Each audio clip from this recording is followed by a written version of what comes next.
Kalau bicara soal Papua, yang sering kita dengar mungkin soal alamnya yang indah, gunung-gunung tinggi, dan tanahnya yang kaya.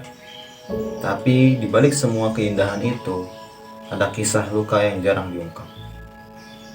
Tahun 2003, terjadi sebuah tragedi yang menorehkan duka mendalam bagi rakyat Papua. Namanya tragedi Wamena. Dan yang bikin perih, tragedi ini bukan disebabkan oleh musuh dari luar, tapi oleh mereka yang seharusnya melindungi rakyatnya sendiri.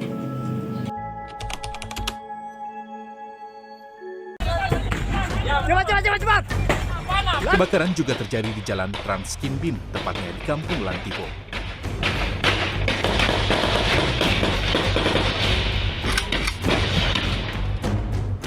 Kami siang, warga berhamburan menyelamatkan diri karena terjadi kebakaran di sejumlah titik. Seperti di Jalan Bayangkara Wamena, terlihat warga panik berhamburan ke jalan karena adanya kebakaran dan terjadi hujan tembakan.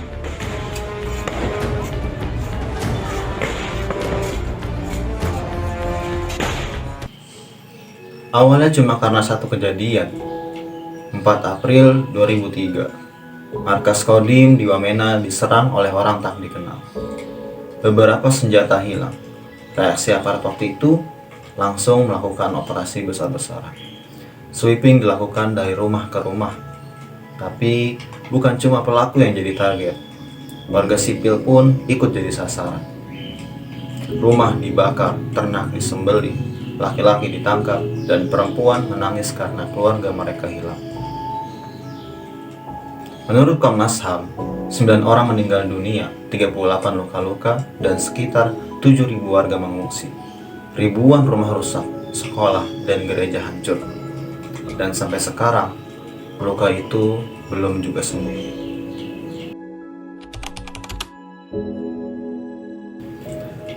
Kalau kita lihat dari kacamata Universal Declaration of Human Rights, ada beberapa hak yang jelas dilanggar di sini.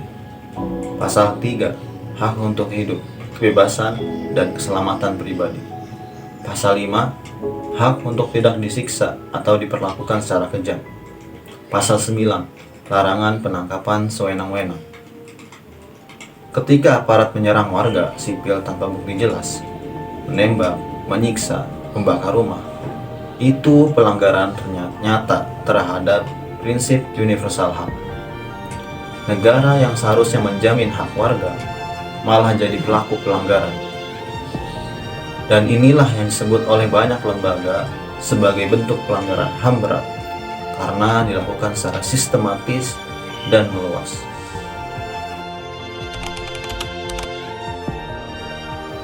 Kalau kita lihat dari kacamata Islam, tidak ada alasan apapun yang membenarkan pembunuhan terhadap orang tak bersalah.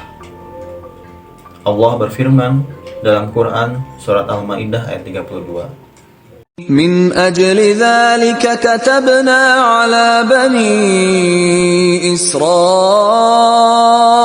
أنه من قتل نفسا بغير نفس أو فساد في الأرض فكأنما قتل الناس جميعا ومن أحياها فكأنما أحيا الناس جميعا. Barang siapa membunuh satu jiwa bukan karena membunuh orang lain atau membuat kerusakan di muka bumi, maka seakan-akan ia telah membunuh seluruh manusia. Islam menempatkan nyawa manusia pada posisi yang paling mulia. Dalam maqasid syariah, tujuan utama hukum Islam itu menjaga 5 hal: agama, jiwa, akal, keturunan, dan harta. Dan dalam tragedi Wamena ini, 2 diantaranya, jiwa dan harta, direnggut secara paksa. Tindakan penyiksaan, pembakaran, pengusiran, semua bertentangan dengan nilai rahmah dan adil. Islam menolak kekerasan atas nama apapun, termasuk atas nama keamanan. Dalam hukum nasional kita sendiri, kasus ini melanggar banyak aturan. Undang-Undang Dasar 1945 Pasal 28A, hak untuk hidup, Pasal 28G ayat 1, hak atas rasa aman dan perlindungan diri. Lalu, Undang-Undang Nomor 39 Tahun 1999 tentang HAM, Pasal 9 hak untuk hidup. Pasal 33 larangan penyiksaan. Pasal 34 hak perlindungan dari kekerasan. Di hukum pidana, KUHP pasal 351 sampai 354 melarang penganiayaan berat. Dan di level internasional, Indonesia sudah meratifikasi Konvensi Menentang Penyiksaan atau CAT dan Konvenan Hak Sivil dan Politik atau ICCPR. Tapi sayangnya, meskipun ada laporan dan investigasi Komnas HAM, proses hukumnya masih jalan di tempat. Banyak korban yang belum mendapat pengakuan, apalagi keadilan.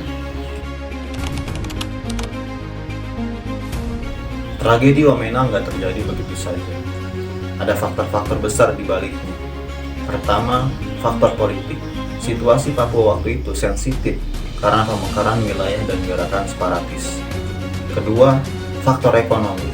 Kesenjangan pembangunan bikin masyarakat merasa dipinggirkan. Ketiga, faktor sosial dan budaya. Ketidakpercayaan antara warga dan aparat. Dan keempat, impunitas. Budaya tidak tersentuh hukum bagi pelaku kekerasan berseragam. Dampaknya luar biasa. Ratusan anak kehilangan orang tua, banyak yang trauma, sebagian besar warga masih takut kalau dengar suara tembakan. Bukan cuma luka fisik, tapi luka batin yang menahun. Dan di mata internasional, reputasi Indonesia ikut tercoreng. Lalu, apa yang bisa kita lakukan biar tragedi kayak gini gak terulang lagi? Pertama, negara harus berani membuka investigasi independen. Jangan ada intervensi dari pihak militer, biar kebenaran bisa muncul apa adanya. Kedua, rehabilitasi dan kompensasi bagi korban dan keluarga. Gak cuma materi, tapi juga pemulihan psikologis dan sosial.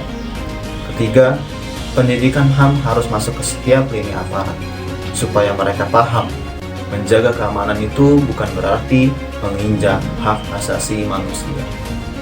Dan keempat, membangun kembali kepercayaan antara masyarakat Papua dan pemerintah melalui dialog pembangunan yang adil dan penghormatan terhadap martabat manusia. Dalam Islam, ini bagian dari nilai adil, keadilan, dan rahmah kasih sayang. Karena tanpa keadilan, negara kehilangan jiwanya. Dan tanpa kasih, hukum hanya jadi alat penindasan.